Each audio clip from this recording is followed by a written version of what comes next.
Hello friends, good evening. कैसे हो आप सभी का हमारे यूट्यूब चैनल पर आने के लिए बहुत बहुत धन्यवाद। And like share and subscribe करना मत भूलिएगा। आज का जो हमारा टॉपिक रहेगा वो इनकॉज से रिलेटेड और चिल्ड्रंस पर रहेगा कि चिल्ड्रंस के अंदर मोस्टली कितनी प्रकार की बीमारियां देखने को मिलती हैं, मतलब क्या क्या हो सकती हैं प्रॉब्लम्स, एंड उसका प्राइमरी ट्रीटमेंट क्या रहेगा। जो हमारा सब सेंटर रहता है उसमें हमारा जो फर्स्ट रोल रहता है वो रहता है प्राइमरी ट्रीटमेंट। तो जो हम प्राइमरी ट्रीटमेंट क्या कर सकते हैं, या फिर उसका अगर कोई भी बच्चा अगर हमारे पास फॉलोअप में आ रहा है तो उसको क्या क्या हम मतलब फॉलोअप ट्रीटमेंट क्या दे सकते हैं। तो आज का जो मतलब टॉपिक सेकंड क्वेश्चन है ये, ठीक है। अब उसमें जैसे बच्चों में जो मोस्टली बीमारियां देखने को मिलती हैं वो क्या है, अनेमिया हो गया या माल न्यूट्रिशन हो गया या फिर लूज मोशन हो गया, ईएनटी की प्रॉब्लम हो गई, ENT eye nose and throat की प्रॉब्लम हो गई, या फिर पॉइजनिंग देखने को 4D देखने को मिल सकता है, या फिर प्रिवेंशन ऑफ इम्यूनाइजेशन हो गया, मतलब इम्यूनाइजेशन का किस तरह से हम प्रिवेंशन करेंगे, या फिर एआरटी हो गया। एआरटी का फुल फॉर्म है एक्यूट रेस्पिरेटरी इन्फेक्शन। उसके बाद फीवर हो जाता है, या फिर स्किन इन्फेक्शन कोई देखने को मिलता है बच्चे में, या फिर एक्सीडेंटल। अब छोटे छोटे बच्चे होते हैं तो वो ये तो उन्हें नहीं पता है कि किधर से गाड़ी आ रही है, मोस्टली एक्सीडेंट हो जा रहे हैं, तो उनका हमारा जो प्राइवेटी मैनेजमेंट होता है वो हम क्या क्या कर सकते हैं अपने सब सेंटर पर। तो आज का जो टॉपिक रहेगा वो रहेगा एनीमिया। एनीमिया क्या होता है? एनीमिया मोस्टली ये जो डिसऑर्डर्स है वो ब्लड का डिसऑर्डर्स है एनीमिया। जो बच्चों में अभी जो हम बात कर रहे हैं एनीमिया, वो बच्चों की बात कर रहे हैं, ना कि अडल्ट की, ठीक है। तो anaemia is the most common type of blood disorder. ये मोस्ट कॉमन टाइप है ब्लड डिसऑर्डर का एनीमिया, ठीक है। Among infant and childrens it refers to the lack of haemoglobin in blood. इसमें क्या होता है कि जो हमारा ब्लड है, ब्लड में हीमोग्लोबिन HB कम हो जाता है, उस कंडीशन में अनेमिया बनने का बहुत ज़्यादा चांस रहता है, ठीक है। अब नेक्स्ट अगर इसकी मतलब बात करें कि नॉर्मल लेवल क्या होता है, ये बच्चों का लेवल चल रहा है, ठीक है, ये ध्यान रखिएगा।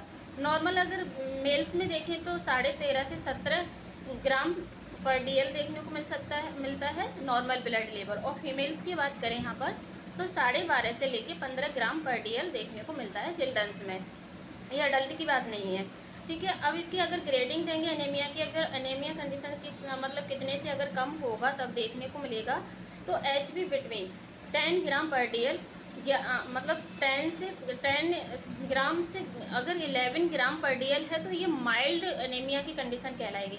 अगर 10 से 11 के बीच में अगर किसी बच्चे का ब्लड है तो वो माइल्ड एनीमिया होगा। अगर वहीं 5 से 10 ग्राम के बीच का देखेंगे तो वो मॉडरेट हो गया। अगर 5 ग्राम से कम जा रहा है किसी बच्चे का, अगर 5 ग्राम से कम जा रहा है तो वो सीवियर एनीमिया में कंसीडर करेंगे कि उस बच्चे को बहुत ज़्यादा सीवियर एनीमिया है। अब उसके बाद अगर इसका क्लासिफिकेशन देख सकते हैं। क्लासिफिकेशन अगर पर बात करें तो अकॉर्डिंग टू इटियोलॉजी कारण के क्या क्या कारण होते हैं उसके अकॉर्डिंग हम क्लासीफाइड करेंगे। जैसे डिक्रीज RBC प्रोडक्शन, इसका मतलब है कि RBC का प्रोडक्शन होना कम हो जाता है, तो उस कंडीशन में एनीमिया हो सकता है। या फिर इंक्रीज RBC लॉस, किसी भी कारणवश, किसी भी अगर कोई एक्सीडेंटल वगैरह केस में अगर RBC लॉस ज़्यादा हो जा रहा है, अगर लॉस ज़्यादा हो रहा है तो उस कंडीशन में भी एनीमिया होने का चांस रहता है। इंक्रीज RBC डिस्ट्रक्शन, या फिर RBC का किसी कारण की वजह से डिस्ट्रक्शन हो गया है तो उस कंडीशन में भी एनीमिया मिलने को मिलता है, ठीक है। अब जैसे इंक्रीज RBC प्रोडक्शन में क्या क्या कारण बन सकते हैं, जैसे बोन मैरो फेलियर। अगर किसी बच्चे का बोन मैरो फेलियर है तो उस कंडीशन में भी एनीमिया देखने को मिलेगा। या नेक्स्ट आता है इसी का न्यूट्रिशन डेफिशिएंसी। न्यूट्रिशन डेफिशिएंसी का मतलब है कि अगर बच्चा खाने पीने में उसको प्रॉपरली आयरन सप्लीमेंट नहीं मिल रहा है, जिस पदार्थ में आयरन प्रोटीन्स रहता है अगर वो उसको नहीं खिलाया जा रहा है तो उस कंडीशन में भी एनीमिया हो सकता है, खाने पीने की वजह से भी हो सकता है। अब ये जो बोन मैरो फेलियर में प्राइमरी रेड सेल्स एप्लेक्सिया आएगा, या फिर सेकेंडरी में chronic illness and infection and malignancy.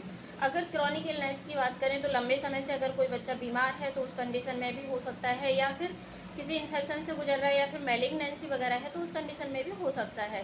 Next अगर बात करें तो ये increase RBC loss. Increase RBC loss किस किस कंडीशन में हो सकता है? एक्यूट और क्रॉनिक ब्लड लॉस, अचानक से भी हो सकता है या फिर लंबे समय से हो सकता है। किसी अगर बीमारी की वजह से हो रहा है तो लंबे समय से हो सकता है, अगर एक्सीडेंटल की वजह से हो रहा है तो वो अचानक से हो सकता है। तो इसमें आ रहा है कि एपिटैक्सिस, एपिटैक्सिस जो नोज से ब्लीडिंग आती है उस कंडीशन में भी एनीमिया होने का चांस रहता है, उसमें भी देखने को मिलता है। नेक्स्ट हीमोफीलिया की कंडीशन में भी एनीमिया होगा, या फिर हुकवार्म वगैरह है तो उस कंडीशन में भी एनीमिया होगा, या फिर पाइल्स वगैरह या डिसेंट्री है तो उस कंडीशन में भी एनीमिया हो सकता है अगर लंबे समय से है तो।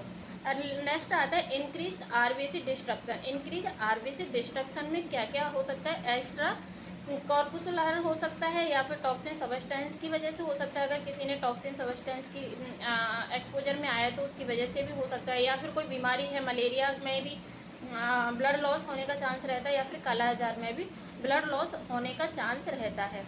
नेक्स्ट आता है इंट्रा कॉर्पुस्कुलर थैलेसीमिया। इन कंडीशंस में भी ब्लड लॉस होने का चांस रहता है। नेक्स्ट अगर इसके साइन सिम्टम्स देखे जाएं कि अगर किसी बच्चे में एनीमिया है तो हम क्या देख के पहचान सकते हैं कि इस बच्चे में एनीमिया की कंडीशन है।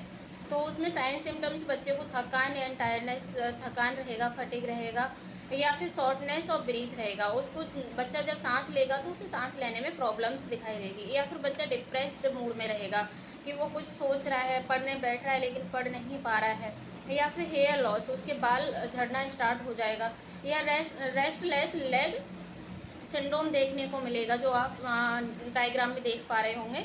फटिक हेडेक, मतलब फ्रिक्वेंट हेडेक रहेगा, उसको हल्का हल्का सर दर्द बना रहेगा। Increase sensitivity to cold, cold के प्रति मतलब इंक्रीज सेंसिटिविटी टू कोल्ड, वो बच्चे को क्या है कि सर्दी के प्रति इंक्रीज सेंसिटिविटी रहेगी, कोल्ड उसे सर्दी ज़्यादा लगेगी, ऐसा भी इसमें देखने को मिलता है। नेक्स्ट हम बात करें कि इसका मैनेजमेंट क्या किया जा सकता है। मैनेजमेंट के लिए improvement of dietary intake, specific iron and proteins containing food. अभी जो मतलब चल रहा था कि nutrition deficiency anaemia, nutrition deficiency anaemia के लिए हमको क्या करना है कि उस जो भी बच्चा है उसको डाइटरी मैनेजमेंट का मतलब हम उसको खाने पीने के लिए ऐसा आहार देंगे जिसमें क्या है आयरन सप्लीमेंट ज़्यादा हो, आयरन ज़्यादा हो, जैसे पालक हो गया, गाजर हो गया, मूली हो गया, ये सब कुछ हम उसे खाने के लिए बोलेंगे, या फिर जूस वगैरह हेल्थी फूड देंगे जिससे जो भी आयरन बढ़ाता हो। Next early detection and management of chronic blood loss conditions like chronic dysentery, ulcerative colitis. इसमें क्या है कि अगर किसी बच्चे को अल्सर या कोलाइटिस वगैरह की कंडीशन है या क्रॉनिक डिसेंट्री है तो उसको हम अर्ली ट्रीटमेंट एंड डायग्नोस्टिक करेंगे। नेक्स्ट आयरन थेरेपी ओरल के द्वारा भी दे सकते हैं, IM भी दे सकते हैं एंड IV भी दे सकते हैं। लेकिन इसके लिए हमें सबसे पहले ये देखना होगा कि जब भी हम किसी भी बच्चे को आयरन सप्लीमेंट्री देते हैं तो हमको डॉक्टर से कंसल्ट ज़रूर करना है या फिर टेली कंसल्टेशन ज़रूर करना है, ठीक है।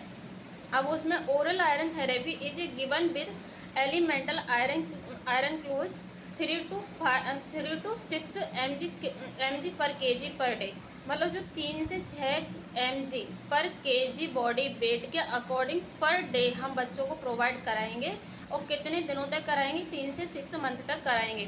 Blood transfusion in severe anaemia, अगर किसी बच्चे को सीवियर एनीमिया है तो उस कंडीशन में हम ब्लड ट्रांसफ्यूजन का भी सलाह देंगे, लेकिन ब्लड ट्रांसफ्यूजन के लिए हमको CHC पर रेफ़र करना पड़ेगा, ठीक है। उसके लिए हम क्या कहते हैं रेफरल सेंटर पे हम उसे रेफ़र करेंगे। उसके बाद जब ब्लड वहाँ पे मतलब ट्रांसफ्यूजन हो जाएगा उसके बाद फिर हम फॉलोअप में उसका ब्लड वगैरह चेक करते रहेंगे कितना इसका हीमोग्लोबिन है या फिर कोई प्रॉब्लम्स अदर तो नहीं हो रही है, या फिर डिवार्मिंग सुरबिटन, ठीक है। पॉइंट आता है कि sickle cell anaemia. Sickle cell anaemia में क्या होता है कि सिकल सेल जो एनीमिया होता है उसमें RBC का साइज चेंज हो जाता है। जैसे आप डायग्राम में देख पा रहे होंगे, एक तो ये नॉर्मल RBC का डायग्राम देख पा रहे हैं, एक देख पा रहे हैं आप सिकल सेल एनीमिया का। जो सिकल सेल शेप का जो RBC हो जाता है वो एक हसिया टाइप हो जाता है, आप डायग्राम देख पा रहे हैं अच्छे से। अच्छा, इसमें जो नॉर्मल हीमोग्लोबिन क्या है कि ये यहाँ पे नॉर्मल हीमोग्लोबिन अच्छे से बन पा रहा है, और इधर एबनॉर्मल हीमोग्लोबिन आप देख रहे हैं कि हसिया टाइप का सिकल शेप का ये RBC दिखाई दे रहा है। एंड ये जो पाइपलाइन निकली हुई है इसमें क्या ब्लॉकेज आ रहा है, उस ब्लॉकेज की वजह से क्या हो रहा है कि आरबीसी प्रॉपर नहीं वर्क कर रहा है और उसकी वजह से बच्चे में कहीं ना कहीं एनीमिया देखने को मिलता है। ये होता है सिकल सेल एनीमिया।